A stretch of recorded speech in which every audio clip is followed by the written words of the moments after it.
Ako yung tipong babaeng handang masaktan, mapagparaya pagdating sa taong mahal ko. Isang magandang umaga sa ating lahat. Teka, mali yata.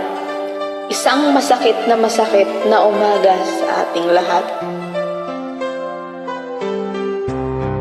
Gusto ko lang i-share sa inyo ang naranasan ko. Baka nangyari dito sa inyo. Naranasan nyo na bang maniwala sa mga kasinungalingan? Ako? Oo. Kumusta ka na? Balita ko, masaya ka na. Gusto ko lang malaman mo na mas naging masaya ako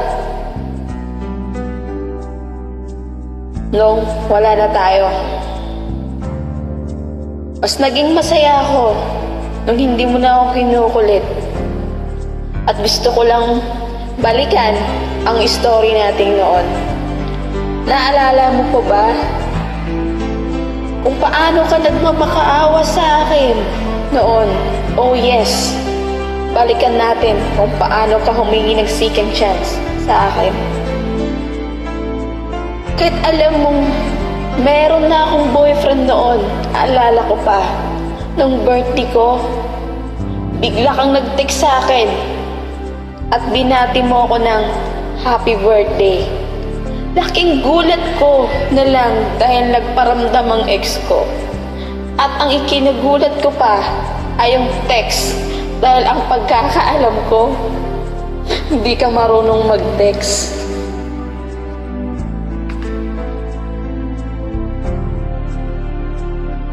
At paano at kanino mo nakuha ang number ko? Kasi ang pagkakaalam ko, June pa lang nakapag-break na ako sa'yo. Hiningi mo ba sa iba ang number ko o itinago mo? Oo nga pala. Hindi mo pala hiningi dahil nakasave pa rin ito sa phone mo. At mayroon pa nakasulat sa papel at itinago mo ito. Huwag kang magtaka kung bakit ko ito nalalaman. Nakakatawa ka. Dahil sinabi mo sa pinsan ko na pakisabi sa labs ko na pati na kami. At hindi lang pinsan ko ang sinasabihan mo, pati yung driver namin dinamay mo pa. Ano sabi mo sa kanya? Sa tuwing makikita mo siya, pakisabi kay Arlene good morning. At dumating sa point na nag-text ka sa akin ulit, tumawag ka pa.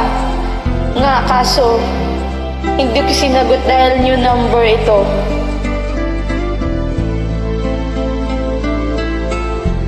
Alam mo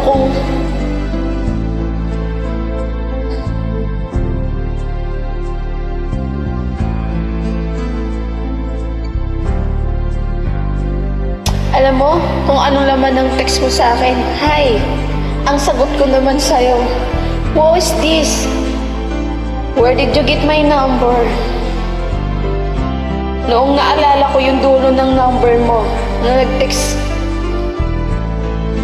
ka sa akin at sabi ko, alam ko na kung sino ka.